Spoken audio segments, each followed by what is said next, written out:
Dero is recognized.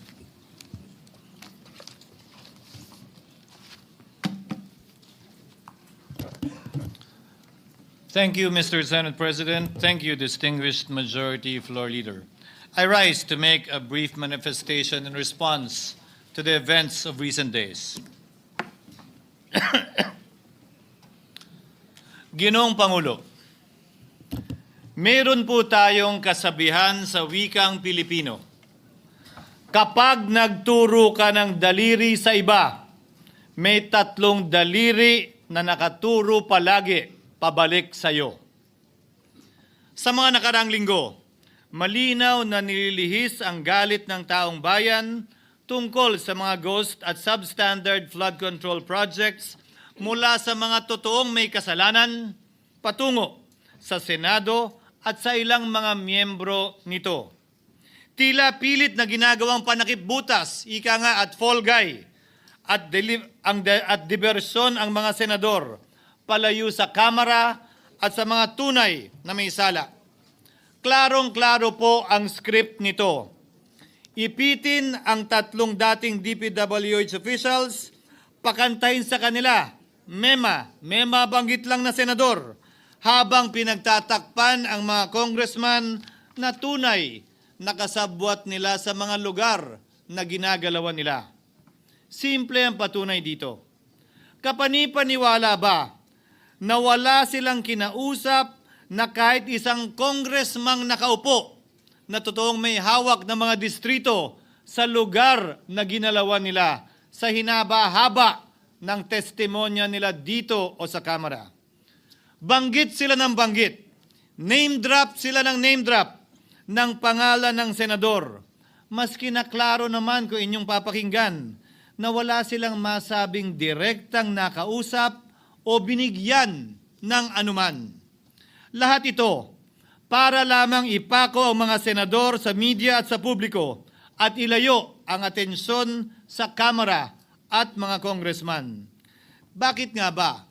Dahil tila mas malaking isda, ika nga, mas mataas, mas kilala ang mga senador kumpara sa congressman?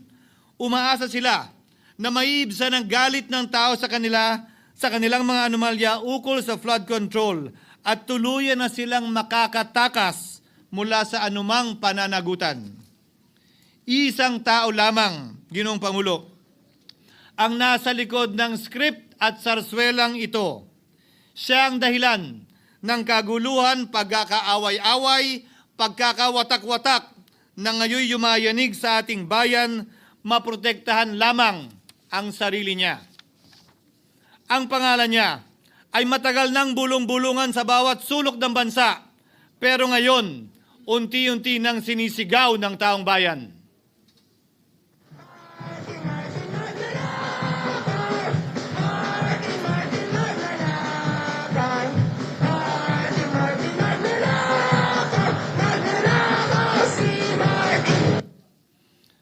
Pero Ginoong Pangulo, minamahal kong kasamahan, bakit tila sa Kamara, dito mismo sa Senado at sa ilang media ay hindi pa din nila kayang sambitin ang pangalan niya?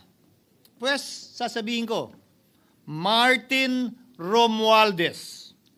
Minsan ang binanggit ng mga diskaya ito mismo dito sa Senado, ang kanyang pangalan. Pero agad itong pinabawi nung humarap sila sa Kamara. Binanggit ni Master Sergeant Gutesa ang kanyang pangalan. Pero ultimo notaryo, natunto nila at pinabawi nila ang pagnotaryo.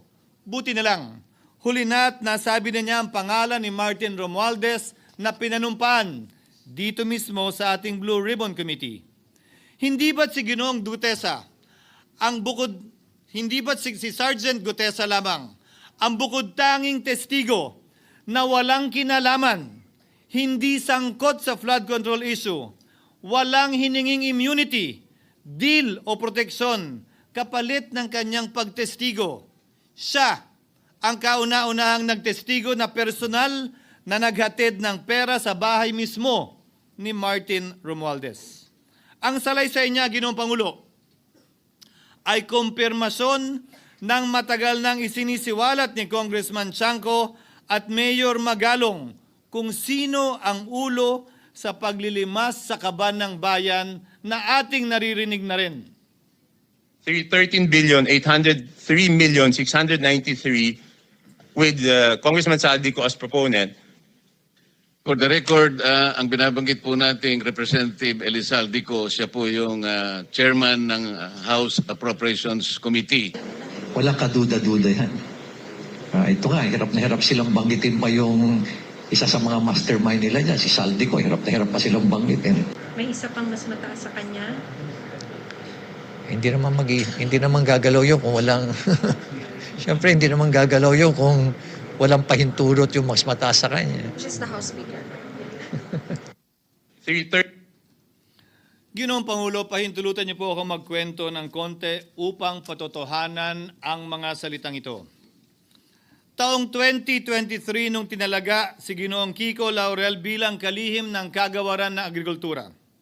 Bilang suporta sa kanyang mandato, tinanong ko noon ang isang simpleng katanungan sa budget process natin. Bakit mas malaki ang pondo ng flood control kesa sa agrikultura? Why is it that the budget for flood control is bigger than the budget of the Department of Agriculture or the agriculture sector as a whole? The fifth biggest allocation, not even a department, is flood control. And allocating a measly 31 billion for irrigation, for rice. Why? Pagkatapos po noon, tinulungan ko siyang bawasan ng flood control budget at idagdag sa 2024 budget ng Department of Agriculture. Aniya, tumawag daw sa kanya si Congressman Zaldico dahil pinapatanong daw ni Speaker Romualdez, bakit binawasan ang pondo ng flood control? Ngunit wala nang nagawa si Congressman ko dahil sinabi niyang pasayan ng Pangulo. Nung termino ko rin po bilang Pangulo ng Senado, maraming beses po akong tinanong ni Pangulong Bongbong Marcos tungkol sa panukalang budget para sa 2025. Sinabi ko po sa kanya ang buo at tapat na katotohanan para malaman po niya ang tunay na larawan at sitwasyon ng pambansang budget para sa taong yon. Ito marahil, Ginoong Pangulo, minamahal kong kasamahan, ang isa sa mga dahilan kung bakit pinag-utos ng Pangulo ang pag-veto at pag-for late release sa FLR at pag-hold ng malaking bahagi ng budget nila. Marahil, isa rin ito sa mga dahilan kung bakit ninais ng Pangulo na matanggal si Congressman Zaldico bilang chairman ng House Committee on Appropriations dahil sa mga inilahad ko at marahil na-discover din ng Pangulo kaugnay sa 2025 budget.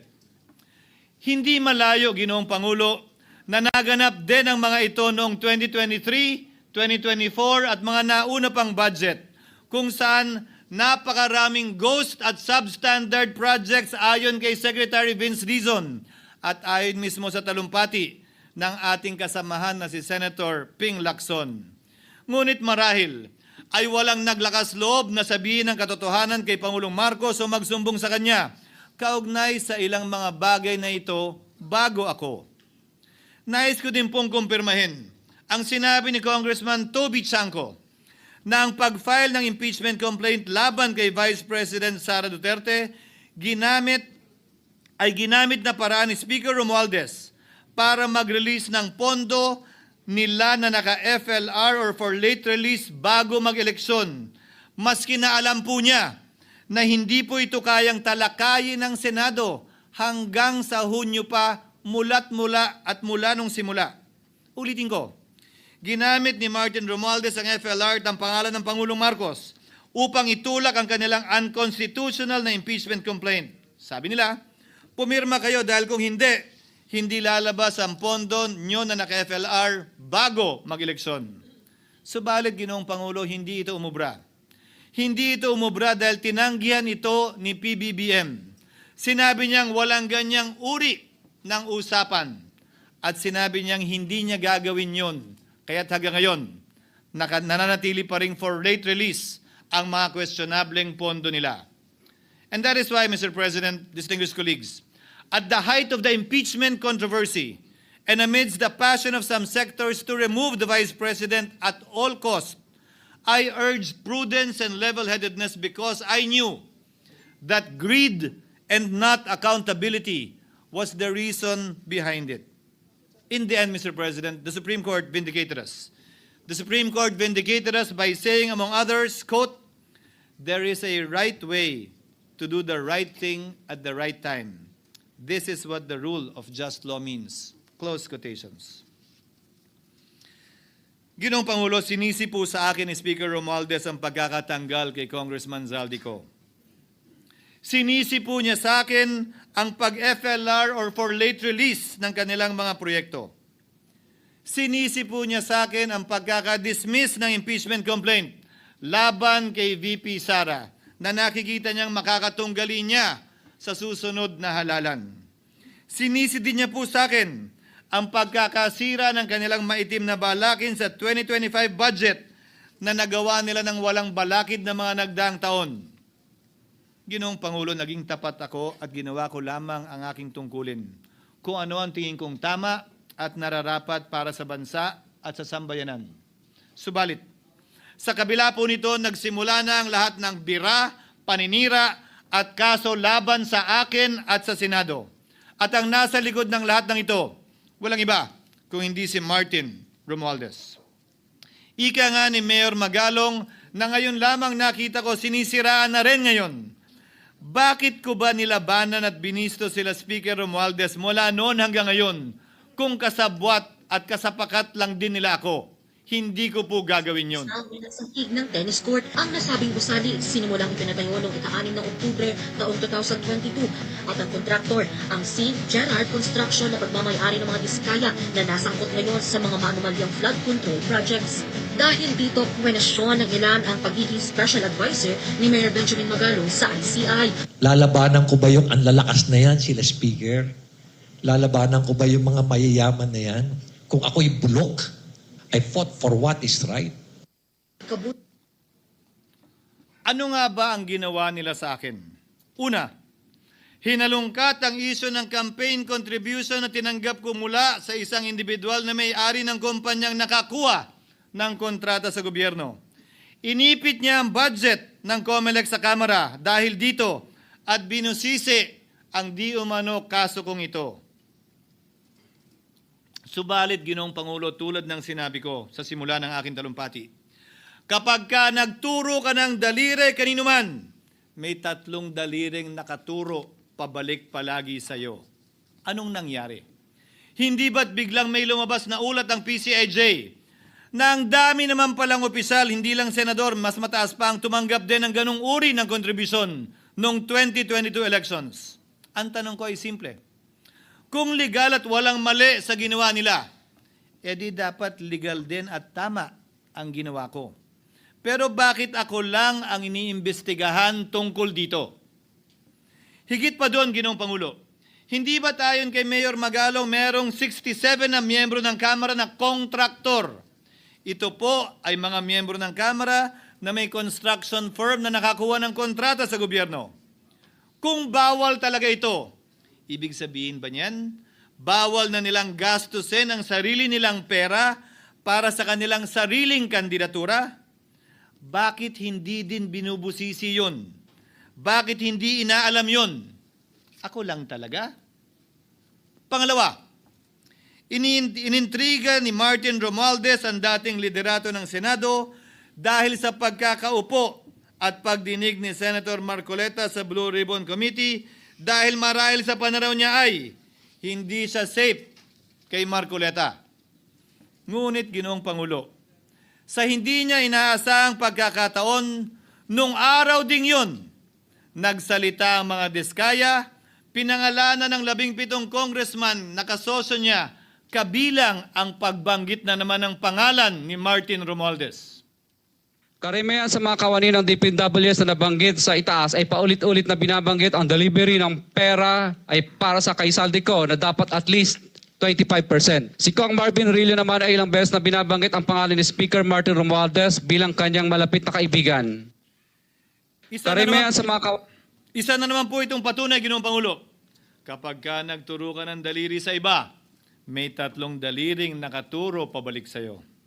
Pangatlo, sa pagdinig ng Blue Ribbon Committee kung saan niname drop ako ni Yusek Bernardo, Bagaman inamin niyang personal na mismo na hindi niya rekta kung nakausap o binigyan ng anuman, bigla namang tumestigo si retired Master Sergeant Gutesa at muling pinangalanan si Martin Romualdez na hinahatiran daw niya ng pera sa mismong bahay nito. Ang bawat malita ay may lamang humigit kumulang 48 million pesos. Kalimitang dinadala sa bahay ni Congressman Saldico, ibababa lamang namin ay 35 malita para i-deliver sa bahay ni House Speaker Martin Romualdez. Gamit ang script niya sa pagturo sa akin, ayan na naman. May 3 daliring nakaturo palagi pabalik sa kanya tuwing ginagawa niya yan. Ulitin ko po for the record, Ginoong Pangulo, ang sinabi ni retired Master Sergeant Gutesa. 35 maleta ng pera na naglalaman na mahigit kumulang 48 milyong piso bawat isa o kulang-kulang 1.7 billion pesos sa isang delivery ay di umano hinatid niya sa iba't ibang bahay, sa iba't ibang pagkakataon ni Martin Romualdez. Subalit, sa kabila ng lahat ng ito, hindi ba nakapagtataka bakit hindi sinasama si Martin Romualdez sa anumang investigasyon? DOJ man, NBI man, AMLAC man. No ako po ay pinuntahan, no ako po ay dumalo sa imbitasyon ng ICI bilang resource person, binanggit ko at tinanong ko din ito sa kanila. Ganito ba katindi ang kapangyarihang hawak ni Martin Romualdez? Na bagaman hindi siya speaker, tila the name that cannot be mentioned pa din siya at nagagawa pa din niya ang nais niya kaugnay sa isang mapamiling hustisya o selective justice. Halimbawa, bakit ang daming kondisyon bago ipasok ang mga diskaya na nagpangalan sa maraming congressman sa witness protection? Pero pag si Alcantara, Hernandez at Bernardo, walang ganong kaparehong kondisyon. Bakit hiniling agad ang freeze order di umano para sa asset ng mga name drop na senador? Pero maliban kay Congressman Zaldico na mukhang nilalaglag na nila, ni isang congressman walang request para sa freeze order. Pagdating naman kay Martin Romualdez na dineliveran ng bilyong piso sa bahay mismo niya, ang sabi ay, quote, "We will work on it lang." Bakit interesado ang lahat sa 6 na senador na idadawit di umano ni Bryce Hernandez na handang-handa tayong alamin sana kung sino-sino sila para mapagpiestahan natin sila? Pero nung sinabi ni Bryce na hindi pala senador, kung hindi kongresista lamang ang papangalanan niya, aba, biglang naglaho ng parang bula ang atensyon. Parang wala na nagtanong. Parang wala nang interes para alamin, sino-sino nga ba yung mga yan? Kung ako po yung tatanungin nyo, alam ko merong 6 na senador eh. May nagtatanong sa akin, bakit wala si Cheese? And my answer to that is, I'm almost sure, though probably hindi mame-mention si Cheese, simply because walang insertion doon. Si Sa Bulacan. Escudero, wala doon. Hindi po senador yung laman nung computer ko. So fake news yun, ha? May 6 na senador na nunumbrahan mo daw. Mga congressman yung nasa computer mo. Yes, yung nasa computer ko po, congressman po. Okay, thank you.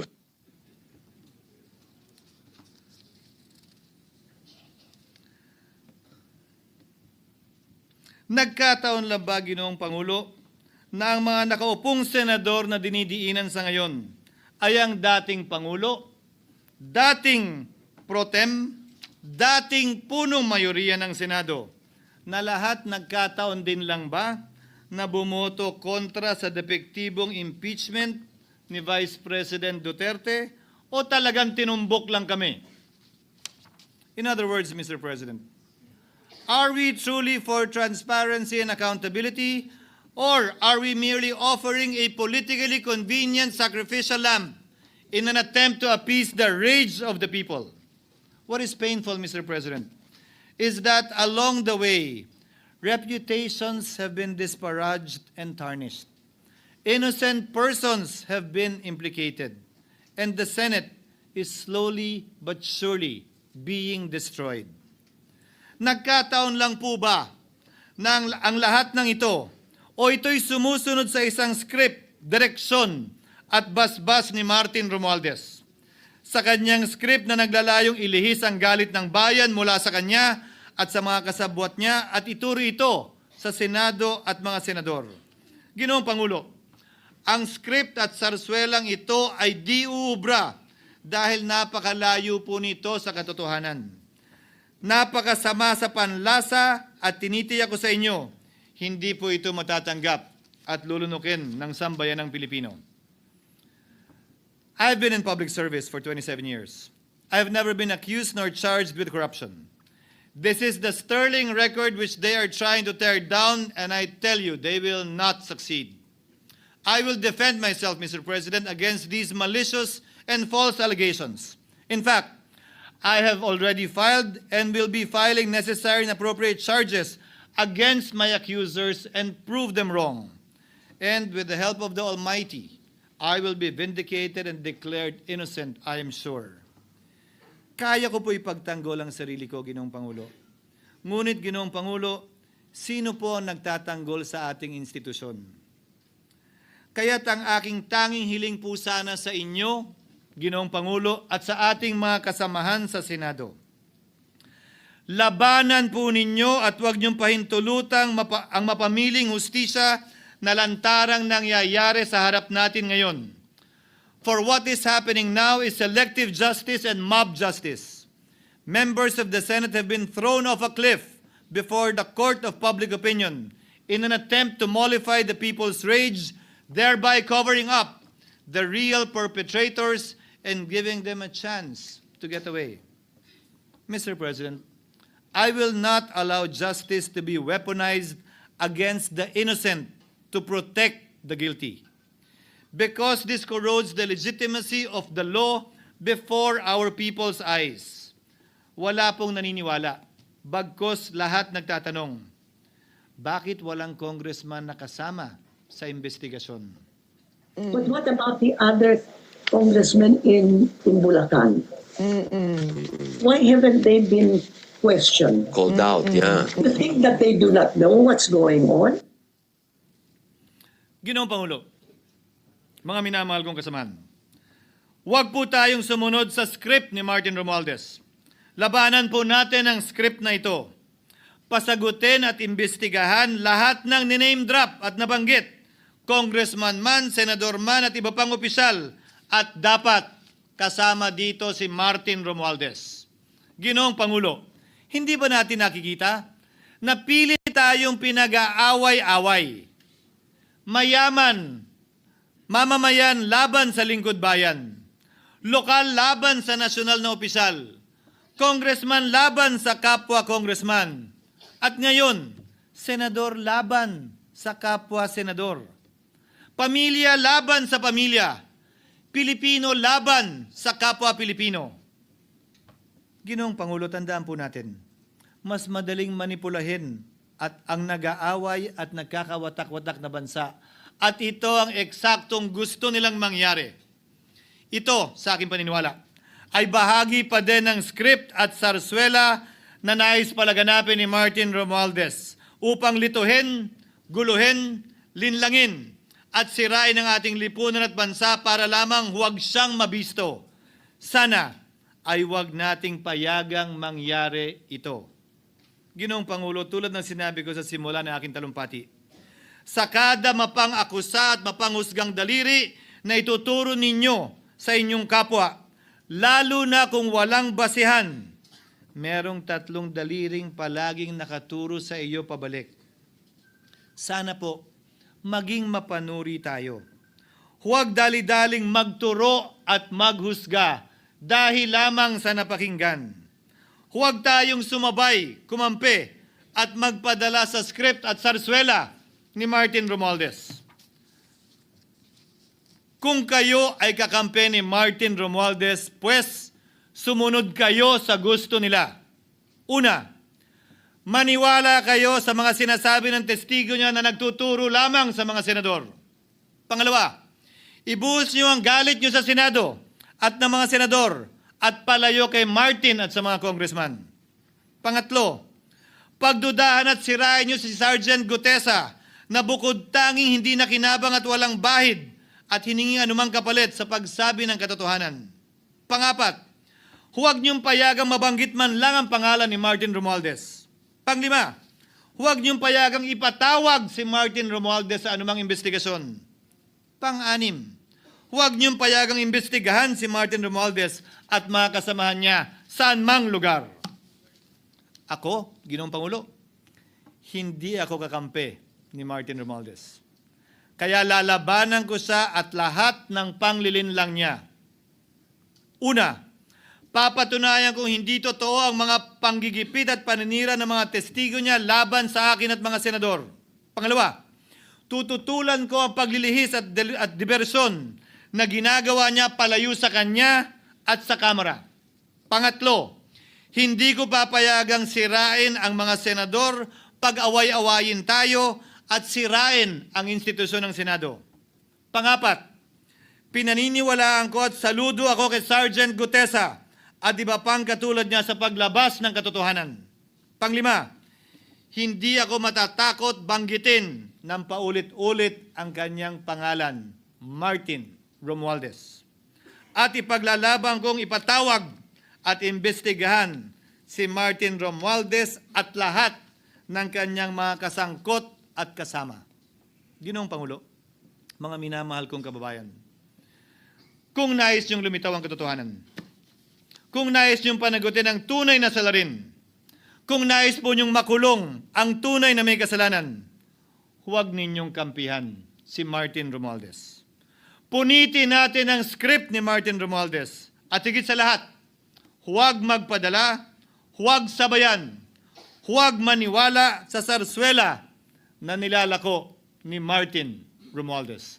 Maraming salamat po, Ginoong Pangulo, at magandang hapon po sa ating lahat. Thank you, Senator Francis G. Escudero.